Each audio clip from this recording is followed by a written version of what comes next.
Ju përshëndes të gjithëve miqtë Radio Televizionit Shqiptar, mirë se vini në Zona 30. Klipi që sapo ndoqëm na dha një panoramë se për çfarë do të flasim sot në emisionin ton për rreth 25 minuta. Do të diskutojmë për MMA-n, por përpara se të ndalem për diskutuar për temën e ditës dhe me dy të ftuarit e mi, duhet ndalem edhe te kombëtarja shqiptare e futbollit, sepse momentalisht po luhet minuta 36 e pjesës së parë dhe Shqipëria është duke fituar 1-0 në Moldavi fal një golit shënuar nga Sokol Cigaleshi në minutën e 25. Një rezultat që momentalisht kombëtarën shqiptare të futbollit e kualifikon automatikisht në kampionatin botëror, në kampionatin evropian Gjermani 2024.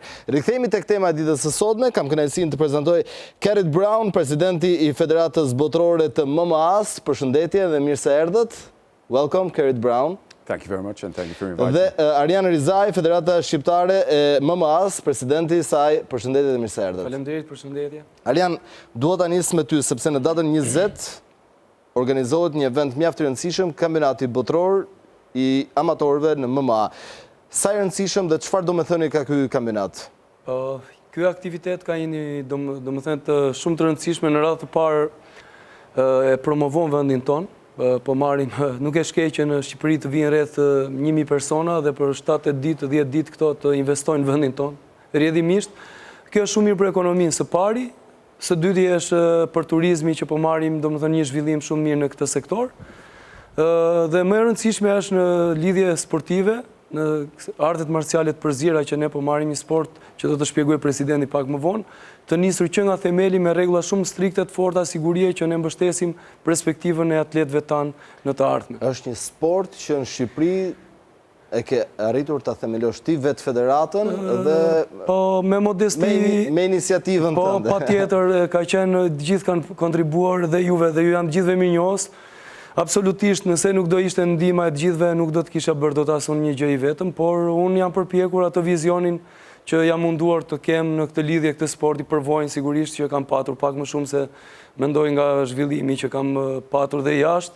Dhe kjo më ka favorizuar që unë të jem deri diku dhe të tjerë të më besojnë si udhërëfyes, por gjithsesi kjo nuk mbaron me kaq sepse gjeneratat kanë nevojë për më shumë, edhe rëndësia ka vendin e vet. Sa ka ndikuar profesionin që ti ke ushtruar, sepse ke shërbyer në forcat e armatosura, pranë trupave komanda dhe forcave speciale të ushtrisë shqiptare gjatë viteve 2001-2019, gjithashtu në misione të shumta, sa ka shërbyer puna juaj në krijimin në lidhje federale? Se më lat më shumë mirë që më pyetet.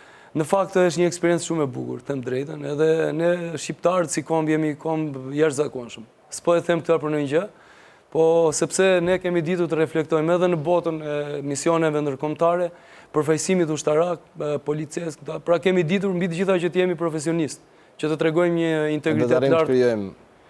Kjo është një gjë shumë e madhe dhe ndalem pak tek Zoti Brown. Zoti Brown, është hera e parë që vizitoni Shqipërinë? Mr. Brown, is the first time you visiting Albania? No, this is my 6th time that I've been back to Tirana, so it's an honor to be back, and especially with the World Championships currently taking place next week.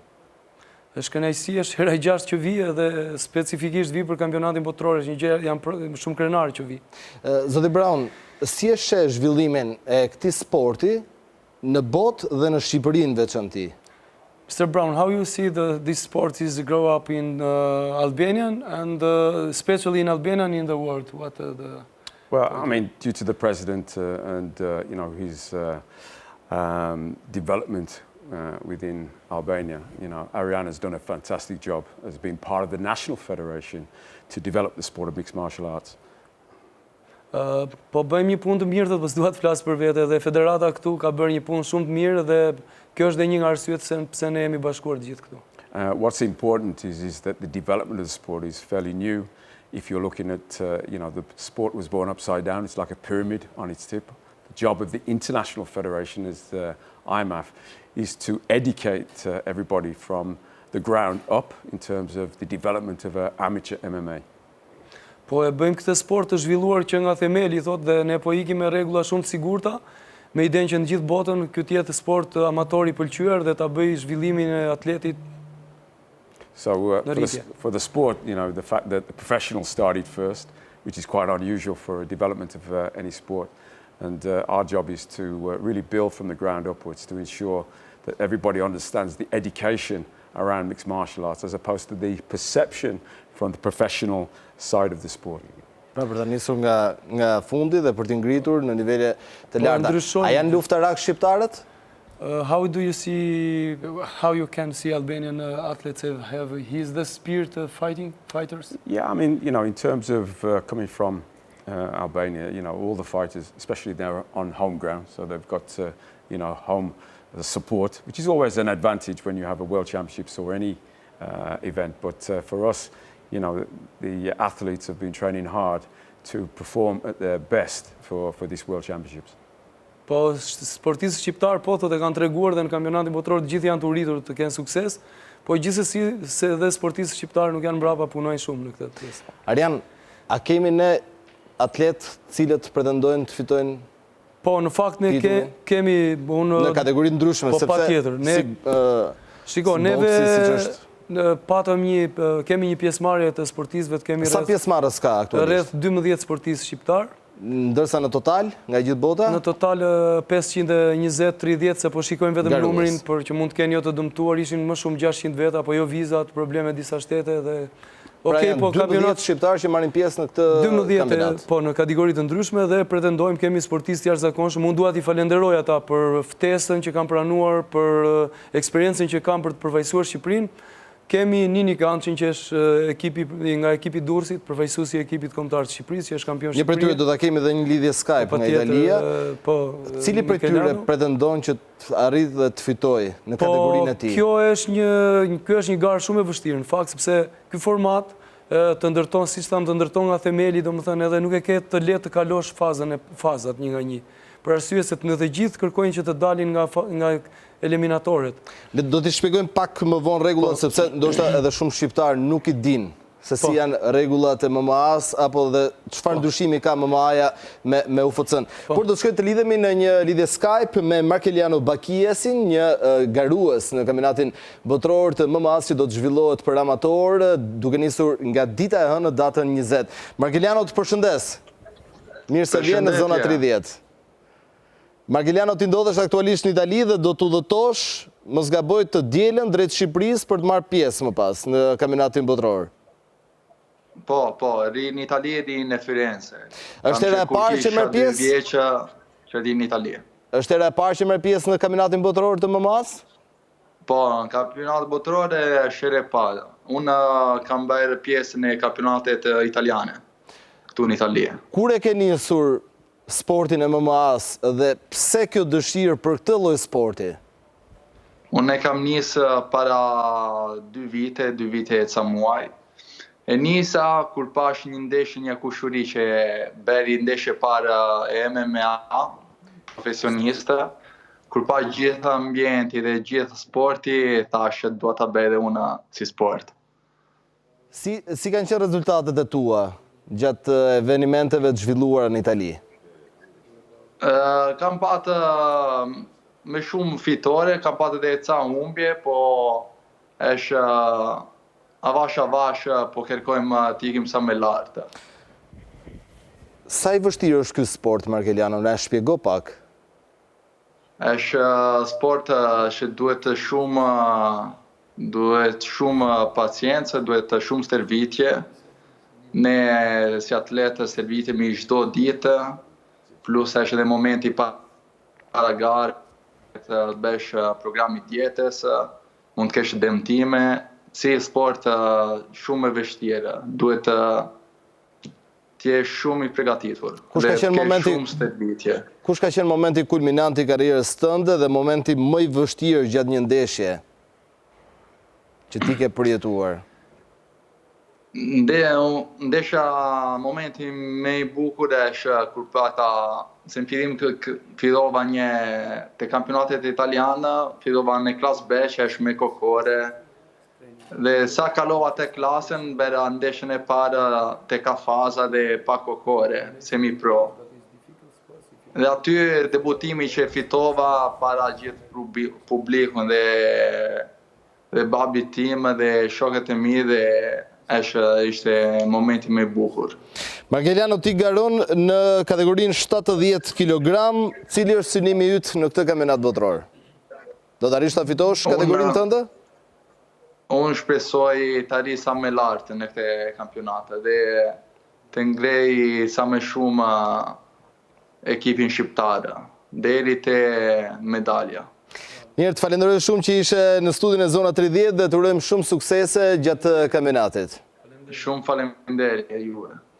Mi ishim në këtë lidhje të drejt për drejt Skype nga Italia, nga Firenze Italis, me Markeliano Bakiasin që merr pjesë në kategorinë 70 kg në kampionatin botror të MMA-s që do të zhvillohet për amator nga data 20 deri në datën 25, mos gaboj, 25 nëntor të Parku Olimpik, që zhvillohet kompeticion gjatë gjithë ditës, nga ora 9 e paradites edhe deri në orën 5, kështu që i ftojnë gjithë të shikojnë një event të jashtëzakonshëm, është herë e dytë që zhvillohet në Europë një kualitet kaq i lartë. Arjan, cilat janë teknikat e sportit të MMA-s?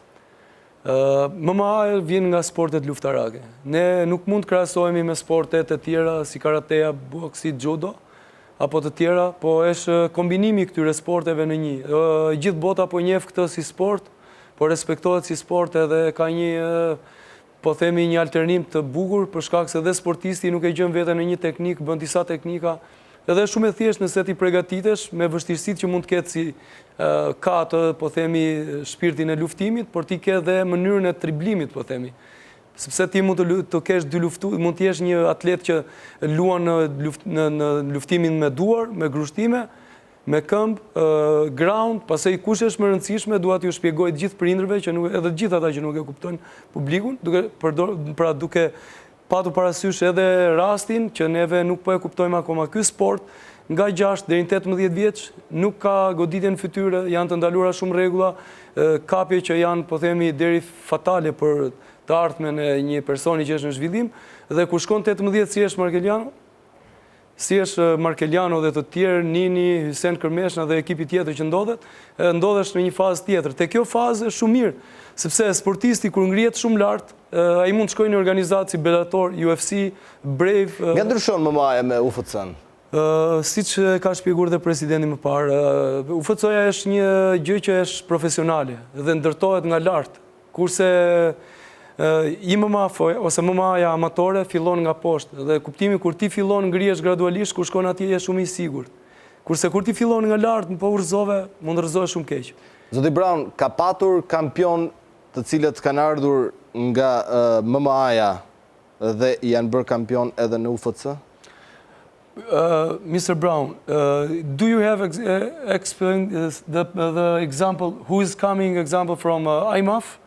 Or amateurs championship to be example in the UFC or Bellator to be a champion there in the big organizations, the professional organizations. Yeah. So we have many athletes that already competed at amateur and made that transition into professional that are now in UFC. So we have about 20 athletes that have made that transition. Not only just in that promotions, we have the other promotions as well.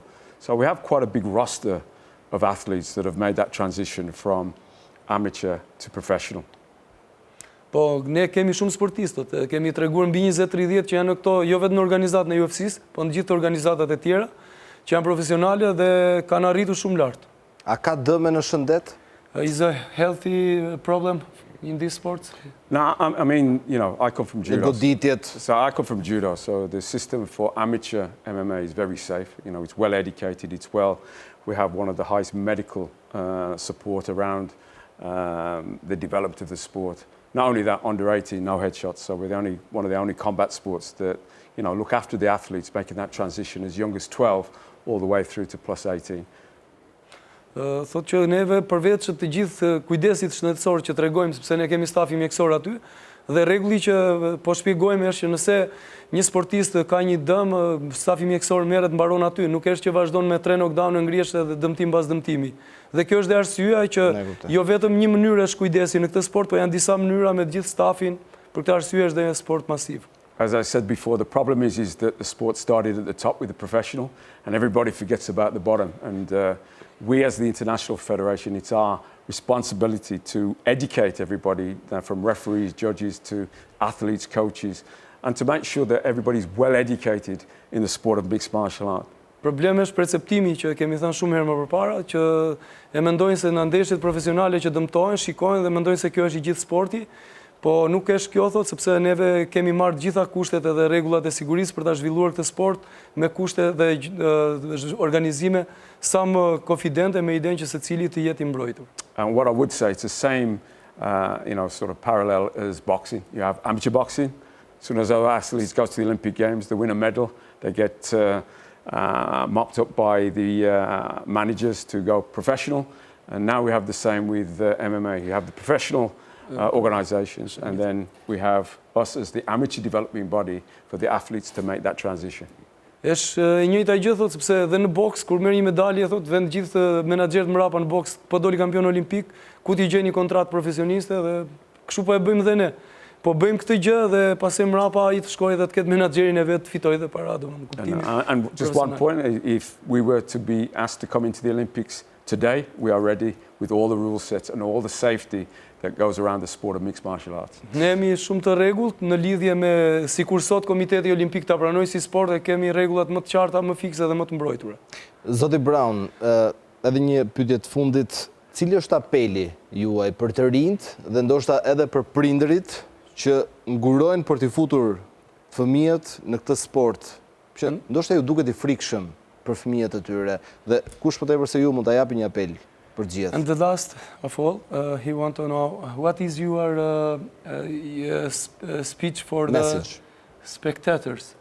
Example for the parents, for everybody who want to join in this sport, because the perception is this sport is difficult, is not easy, or have problems. How do you, because you are the persons special to said it's exactly for everyone. For sure. So I'm an ex-Olympian, bronze medalist in 1984 for judo. I come from a judo background, and I can assure you that judo is probably more dangerous in the sense of that we throw everybody. In mixed martial arts, it's different. It's not just like boxing where it's all the headshots. It's head, body, and it's ground. So it's a different proportion. So it's a lot safer in terms of its development. It's the perception that we've just been watching the professional development of the sport, and everybody's forgot about the development. So, my, support for the sport, and my message is clear, is that MMA is a safe sport. It's well educated, and we've done a lot to ensure that we make the transition from amateur to professional is safe. Mesazhi im është shumë i qartë. Ky sport është sport shumë i sigurt, shumë i rregullt, edhe të gjithë duhet ta bëjnë këtë sport, nuk ka asnjë rrezik. Judo nga sporte më të rrezikshme, është më e rrezikshëm se sa MMA. Sepse për ndarja e goditjeve nuk janë vetëm në kokë, janë në trup, janë në ground, pra në luftimin e teknikave. Arjan, kampionati botëror do të zhvillohet nga data 20 deri në datën 25. Unë të uroj shumë suksese në mbarvajtjen. Unë të falenderoj shumë, edhe për mua është një nder i madh që po themi ky aktivitet mendoj të shërbejë gjithë edhe të rinjve, përveç që thamë edhe turizmit apo edhe që ta njohin Shqipërinë më mirë. Do bëjmë maksimumin që të jetë një aktivitet i suksesshëm, se edhe ekipi jon të na nderoj siç po na nderon ekipi. Absolutisht. Shumë faleminderit Arjan Rizaj, shumë faleminderit Kerrit Brown. Thank you very much for coming here. Thank you. Thank you very much. I just want to thank the municipality, the sports minister, and the mayor for the support, and obviously Ariane as the president of the Albanian Mixed Martial Arts Federation for giving us the opportunity to host the 9th World Championships in Tirana. Një kënaqësi e madhe që të gjithë institucionet mbështetëse na kanë mirëpritur. Ju falenderoj shumë të dyve.